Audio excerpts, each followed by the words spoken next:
Merci professeur, merci chers amis, merci à vous d'être aujourd'hui rassemblés ici pour rendre hommage à Sainte-Geneviève. Ce mois de janvier est riche en anniversaires, riche en cérémonies. Nous avons fêté le 6 janvier l'Épiphanie, mais le 6 janvier nous fêtions aussi l'anniversaire de la naissance de Sainte Jeanne d'Arc. Aujourd'hui, nous sommes là pour fêter, pour rendre hommage à Sainte Geneviève. Et nous voulons faire le lien entre Sainte Geneviève et Sainte Jeanne d'Arc. Nous voulons aussi vous rappeler que cette année 2023 est le 1511e anniversaire de la mort de Sainte Geneviève et le 611e anniversaire de la naissance de Sainte Jeanne d'Arc. Ces deux saintes sont intimement liées dans la vie de la France catholique et dans la vie de la résistance de la France catholique face aux différents envahisseurs. Elles ont aussi des caractéristiques qui les rapprochent. Toutes les deux sont des vierges, toutes les deux sont guidées par leur foi, toutes les deux surtout sont là pour remplacer les hommes qui font défaut. Toutes les deux sont là, missionnées par Dieu, à un moment où les hommes ont déserté les remparts, où les hommes ne remplissent pas leur mission. Et on ne peut que répéter aujourd'hui encore ces paroles de Sainte Geneviève à l'époque où les Huns arrivent aux portes de Paris. Elle disait que les hommes fuient s'ils veulent, s'ils ne sont plus capables de se battre. Nous les femmes, nous prierons Dieu, tant et tant qu'il entendra nos supplications.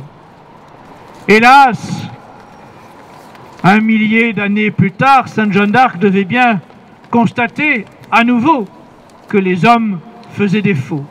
Et aujourd'hui, n'est-on pas également devant cette même situation où, hélas, cette société décadente, gendérisée, cette société où les hommes sont féminisés, où la mode est au transgenre, où les défilés militaires sont remplacés par des défilés LGBT, eh bien, cette société-là, bien sûr, elle n'est pas en mesure de faire face à la moindre difficulté, de faire face au moindre barbare, de faire face à la moindre invasion. Aujourd'hui, les similitudes sont nombreuses avec les situations qu'ont vécues Sainte Geneviève et Sainte Jeanne d'Arc. Mais les barbares ne sont plus les mêmes. Les barbares sont aujourd'hui, à bien des égards, très différents, multiformes. D'abord, il faut être conscient que les barbares d'aujourd'hui ne sont plus aux portes, ils sont à l'intérieur de nos murs. Les barbares aujourd'hui sont déjà dans la cité. Les barbares aujourd'hui, oui, ils ont différentes formes. Il y a ces barbares que vous avez vus qui profitent d'un événement footballistique pour piller, incendier, vandaliser et être applaudis par les autorités. Des autorités qui, lorsque des Français cherchent dans ces circonstances à réagir, ces autorités-là, eh bien, elles pointent du doigt les Français qui veulent réagir, mais elles ferment les yeux sur ces hordes barbares qui pillent, qui incendient, qui saccagent, qui volent.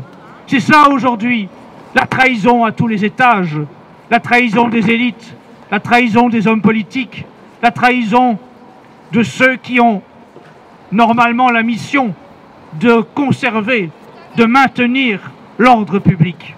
On a vu les médias du système, les médias menteurs, les médias aux ordres, les médias mondialistes, qui ont fait croire, ou tenté de faire croire, parce qu'il fallait être bien aveugle pour pour avaler de telles sornettes que les incidents qui se sont déroulés à ce moment-là à Paris en marge d'un match de football auquel participait l'équipe du Maroc, que ces incidents étaient causés par des Français.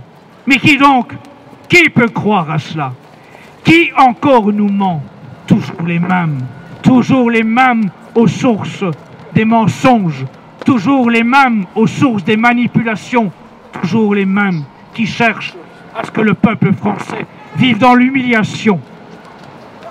Et quelques semaines après, c'était une autre communauté qui elle aussi vit à l'intérieur de nos murs, qui elle aussi vit dans la cité, qui a profité d'un incident pour, au lieu de pleurer ses morts, au lieu de rendre hommage à ses victimes dans la décence, dans la dignité, là encore, s'est vautré dans les émeutes, les pillages, les saccages, les actes de violence. Mais les barbares ne sont pas finalement que ceux-là. Ne regardons pas le bas de l'échelle. Les plus grands barbares aujourd'hui sont en costume, cravate et en chemise blanche. Les plus grands barbares aujourd'hui siègent au Forum économique mondial de Davos.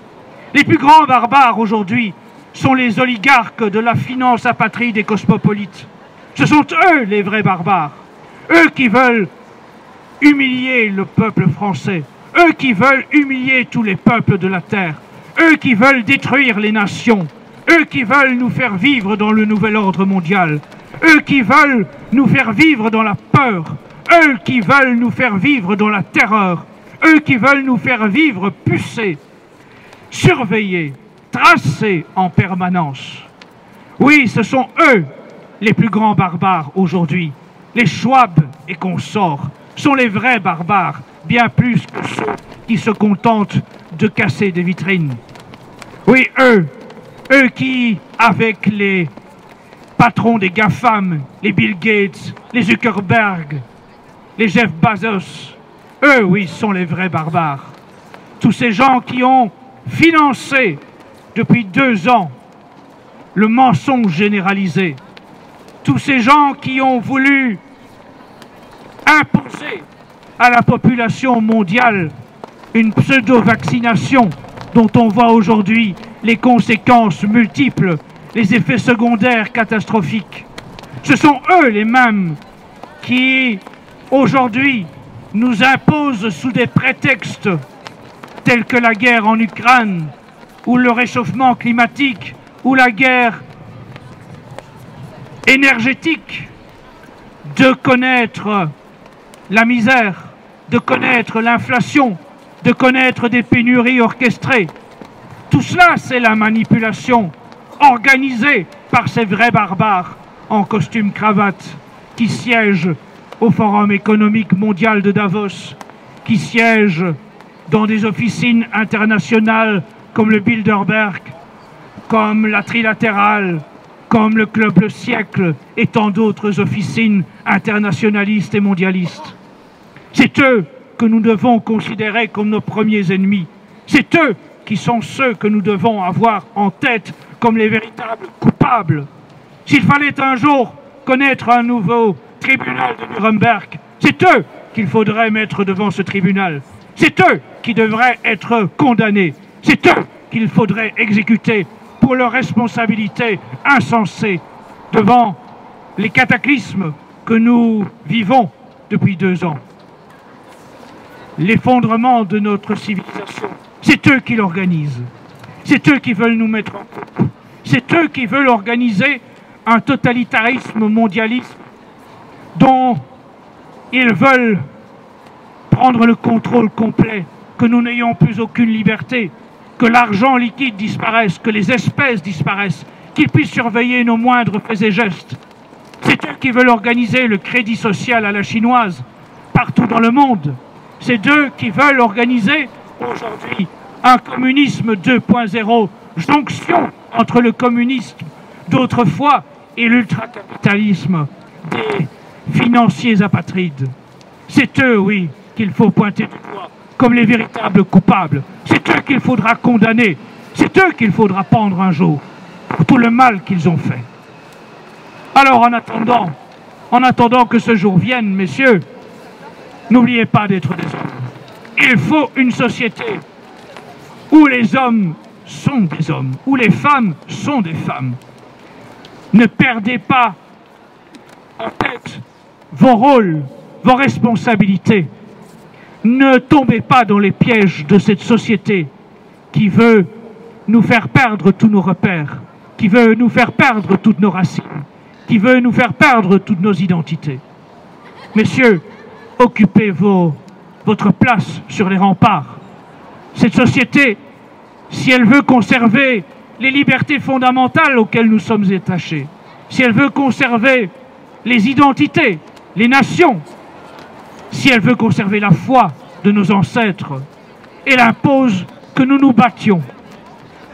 Ne passez pas à côté de cette réalité. Nous sommes à un moment qui est un tournant. Nous sommes à un tournant qui impose que nous prenions nos responsabilités. Nous sommes à un tournant qui impose que les hommes soient des combattants. Oh, bien sûr, pas des combattants comme à l'époque de Sainte-Geneviève, pas des combattants comme à l'époque de Sainte Jeanne d'Arc, mais néanmoins des combattants qui acceptent des sacrifices de temps, des sacrifices d'énergie, des sacrifices d'argent, des combattants qui acceptent que leur métier ne soit pas les plus en vue, parce qu'il faut d'abord et avant tout être fidèles à leurs idées, à leurs convictions. Aujourd'hui, il ne faut pas briguer les postes les plus avancés, les postes les plus rentables, les postes clés qui sont dépendants de toutes les règles imposées par nos adversaires. Non. Il faut, messieurs, que vous ayez des métiers dans lesquels vous pouvez vivre fidèles à vos convictions, fidèles à vos principes. Et c'est comme cela que vous pourrez tenir votre rôle dans la cité, que vous pourrez être des chefs de famille, que vous pourrez être des pères, que vous pourrez être des combattants, que vous pourrez maintenir, parce qu'il faut être et durer à un moment où la société se décompose. Et il faudra être présent au moment où il faudra tout reconstruire. Il faudra un jour tout reconstruire. Sur les ruines de ce nouvel ordre mondial, il faudra reconstruire la cité catholique. Et à ce moment-là, il sera impérieux qu'il reste des hommes fidèles, des hommes fiers de ce qu'ils ont, fiers de leur tradition, fiers de leurs ancêtres, fiers de leur foi, fiers de leurs coutumes. Soyez dignes de Sainte Geneviève, soyez dignes de Sainte Jeanne d'Arc, soyez dignes de tous vos ancêtres. Vive la France éternelle, vive le pays catholique, vive le pays réel. Bravo.